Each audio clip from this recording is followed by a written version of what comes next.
before we begin, I have a dream that I had last night that turned out to be super relevant for this video that we're making. Hannah doesn't know about it yet. Yeah, I was gonna say I haven't heard this dream yet. I'm intrigued. We were setting up the camera and Shane was like, and I was like, what? He was like, I had a dream last night. I was like, what was it? And he was like, I'm not gonna tell you yet. This is a typical Shane horror dream.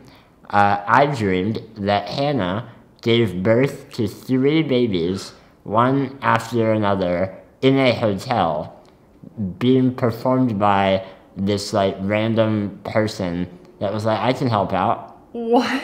The first, we were like in this like real sketchy, like high-rise hotel, and we kept getting lost, and we were freaking out because you were about to give birth 3 times. And I want to say, it wasn't like she was having triplets. In the dream, it was like 3 distinct, different pregnancies.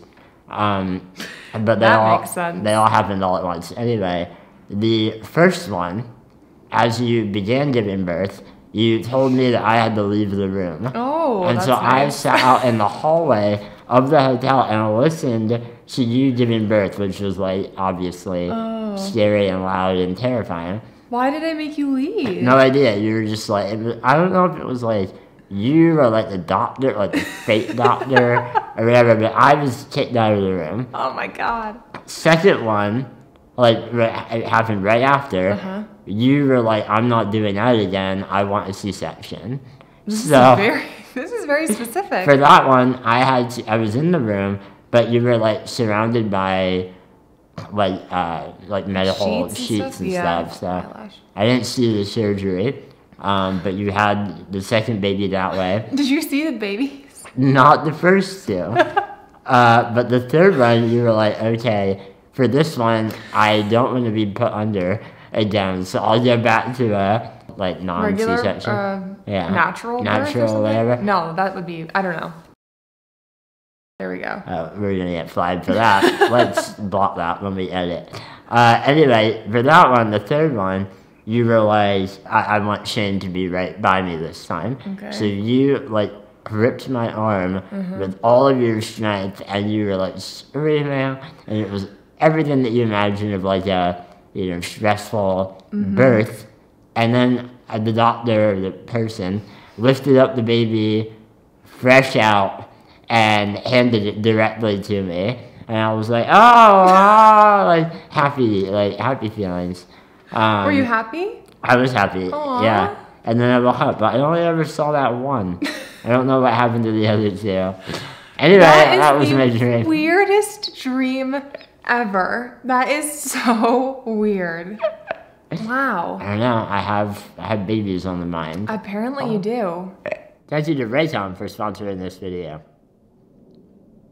Can you see I have my Raycons on? Raycon, which was co-founded by Ray J, provides innovative earbuds at prices that will not break the bank. I wear them whenever I am working because I love the sound quality. I love how well they fit. Like, I can get pretty rowdy while I'm working, but these things don't come out Nice and no snug. matter how hard I'm working. I have a fun game. I want all of you to guess what song I am listening to right now as I do my work. Can you guess? If you get it, you get to replace Hannah as the other partner of this channel. Oh my God. You don't get to make that call. Everyone guess. Raycon's everyday earbuds have 8 hours of playtime and 32 hours of battery life. They start at half the price of other premium earbuds, but they sound just as good. Their everyday earbuds have over 48,000 5-star reviews. That's a lot of 5-star reviews. So go to the link in the description below or go to buyraycon.com/squirmyandgrubs to get 15% off your Raycon purchase. Have you guessed what song it is? Have you? Somewhere Over the Rainbow. No. All right, here, I'll let you listen. Hello. Hello. Welcome to the show. Welcome to the show. Welcome to the show. It's time To talk about our lives. All right, so today we are talking kind of related to Shane's dream, kind of not. Sort of not. Sort of not. Creepy, creepy dream. We are talking about adoption, and we're going to talk about something that we did. Yeah, this feels like a pretty big video. Yeah. But it's obviously more complicated and involved than the title would, show. It's a title. So please watch the whole video Yes. before you comment, because we have to explain everything. Please watch the video. Exactly. All right. So before we actually get into our personal involvement in this, the meat of it, we want to talk a little bit about the fact that adoption is a very nuanced topic. Yeah, this is a bit of a disclaimer. This is a disclaimer. Yeah, it's a very nuanced topic. We want to be careful with that. I first learned about adoption in a sociology class in college, and that's kind of when Shane and I started talking about it. Shane read all of the books that I had to read, which he did for every class, but we learned about it together there. So dorky. Yeah, there's a lot of issues with adoption. A lot of terrible things happen in the adoption world, and so we want to, be sure to acknowledge that and not just be like, we want to adopt. Yay, it's awesome. And I think you'll see as we explain our involvement that every step of the way, our priority was to be as thoughtful and careful and calculated about all of this as possible. And we are not being willy-nilly about anything here. Yeah. So yeah. Definitely. So with that in mind, we went into this thinking about foster care adoption, essentially. And also, we weren't trying to become foster parents. We were trying to adopt from foster care. So you can do either. You can become a foster parent or you can adopt kids that are already in foster care. Yeah. Anyway, that is sort of the pathway that we were taking. This was about a year ago. I was going to say, this is a year ago. That's why I'm speaking in past tense. This was a year ago. We started actually talking about this. Around this time, you'll probably remember our videos from this time, about a year ago. We were thinking a lot about having kids in our future, both biological or through adoption. Yes. So kids were a big part of our everyday conversation. Yes. So a year ago, we decided to begin the adoption process, and in the state of Minnesota, that is a 16-hour course, I believe. It was a 2 full day course thing, and because of COVID, it was online.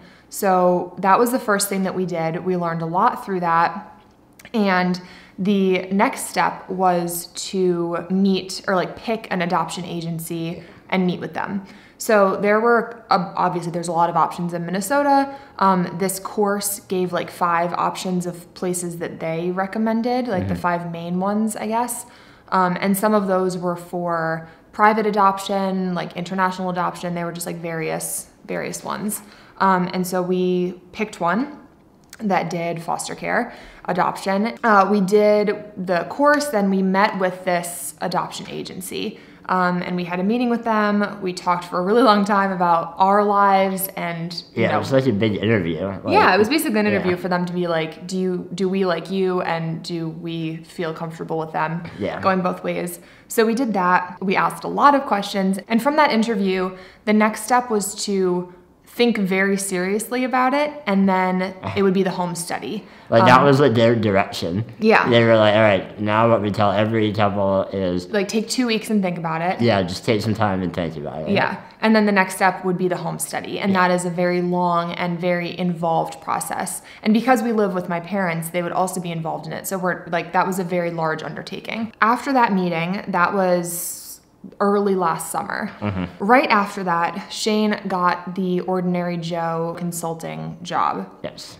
And all of a sudden, we realized, this was always sort of on the table, but we realized that we might want to move in the next couple of years. Yeah, suddenly, this unexpected entrance into the television industry gave us this newfound maybe we need to be thinking more about LA. Yeah. We hadn't really been thinking about moving anywhere around this time, but suddenly we were and that made us think a lot more. So a theme here, a lot of thinking, a lot of careful thinking. And then the fact that all of Shane's family is out on the East Coast, there might be a time that we want to move out there. We just started thinking about moving, and adopting from foster care specifically that would be very irresponsible, because we would have a child whose family is in this state, who probably has visitation with that family, who obviously has a connection with them, and we can't adopt a child and then take them out of the state where Right. their family is. So at that point, we decided to put the process on pause. The certification that we received by taking that 16-hour class, that is good for like 5 years. 5 years. So we wanted to make sure we had that, so that, you know, as our life changes and we figure out what's going on, we can explore it when the time is right. Yeah. But with the possibility of moving that came about, we decided to pause Yep. for now. So we're both still open to biological kids or adoption, but we just wanted to give you guys an update on this that went on in our lives. It was obviously like a big talking point in Yeah. our relationship for a long time. So it was important for us to share that with you. This is a good example of when people are like, how do you decide what to keep private versus Yeah. what you share online? This was a giant life development Yeah. that we just didn't tell the public about because it's sensitive and personal. Yeah. And now that a year has gone by, we feel that we can, you know, share it. Yes. But that's what happened. That's Yeah. where we are in the possible future children process. Process. Exactly. Always good to have a little life update. Yeah.